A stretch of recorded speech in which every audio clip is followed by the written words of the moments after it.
Welcome to 2.7.1 Sources of Conflict in the Workplace. We've just covered organizational culture and communication. There are many reasons or sources of conflict in the workplace. Number one, poor communication. Number two, contrasting needs and wants between the different stakeholders, which we've covered before with stakeholder conflict. Power struggles between different employees on the same levels of hierarchy, sometimes different levels of hierarchy. Change and resistance to change can cause conflict. Contrasting values and vision between different people in the hierarchy.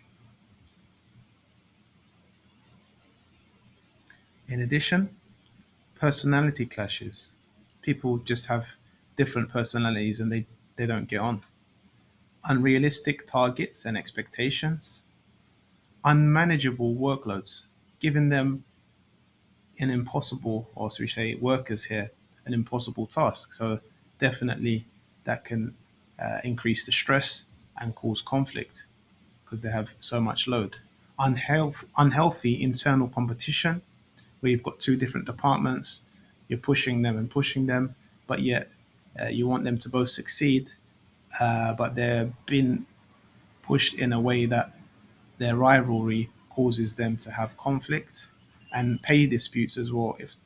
If the employees are not happy with their pay, can also cause conflict. Approaches to conflict in the workplace from the perspective of employees. So, collective bargaining, where you have a group of employees represented by one person or a few people, and they use the power of, look, we represent 10 or 50 people. Um, we would like for this, and this, more pay, or maybe better working conditions, less hours, more holidays, whatever it might be. And collectively, as a group, they have a few people that bargain on behalf of the whole. Work to rule. Work to rule means that all employees follow all the rules, regulations, word for word. In example, workers might refer to the instructions and safety manuals before operating. So basically, it's you're not leaving any space here for any type of conflict because you're saying, look, just follow the written rules, follow the written information, and you will be on target. There will be no need for any conflict if you just follow what's written down in whether it's to be an email or manuals or the training, something that is written, the rules. Follow the rules, there will be no conflict. Another option for resolution for conflict, or should we say approach to conflict, is strike action. This is an extreme form where the workers, it's not legal in every country to do this, but workers decide collectively as a group, if you do not agree to our demands, we will then not come to work. Could be sometimes a 1 day, 2 days, could be a week, and it causes a lot of disruption, upsets a lot of people, and that is the goal, to force the employers into action. From the employer side, again, collective bargaining, because you've got two sides sitting on the table trying to give and take according to their needs and wants. And then, obviously, as an employer, you can say, look, we can't afford it. We'll have to, if we're going to pay some people more, then we're going to maybe perhaps need to make some people redundant, layoff, i.e., let people go from the organization, not firing, but ending their contracts because they're not required. We can't pay them. You can have it as a threat. It's obviously maybe not ethical, but it can be, it can be something that the employers do. So employer representatives might put pressure or threaten with redundancies. And obviously, the fear can force the group to be like, well, we should just be happy we have a job rather than how much we're getting paid, because getting paid something is then seen as better than not having a job at all. Sometimes changing of contracts, improving contracts for some or all of the employees, closure and lockouts, where you the employees themselves close the business for a few days or change the locks so that the employees can't access the property. It's a tactic that might be used in cases where the employer just wants to take back the full control.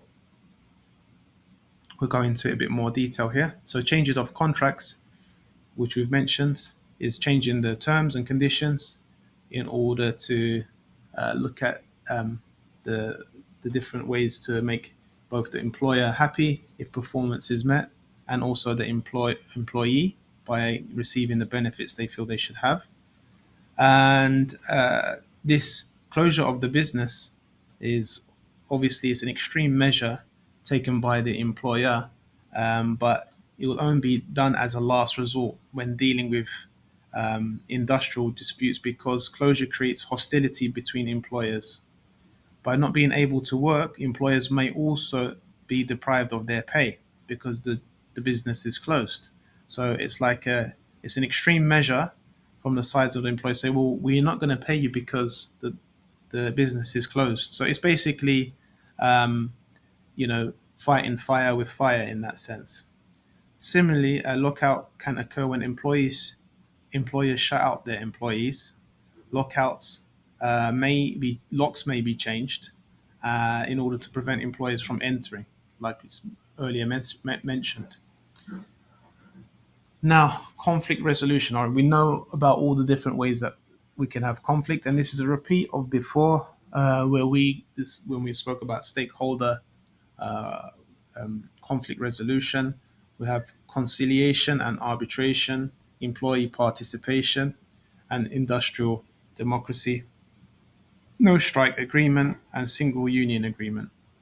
So, conciliation and arbitration is where we have a mediator, a middle person, or an arbitrator, which is an independent person who decides on the most appropriate outcome after hearing the demands of both parties. So a mediator is slightly less power and tries to facilitate, where an arbitrator takes the power of making that decision after listening to both sides. Mediator is just a middle person that's trying to sit in the middle so the two parties can talk. Arbitrator is actually taking the power on deciding.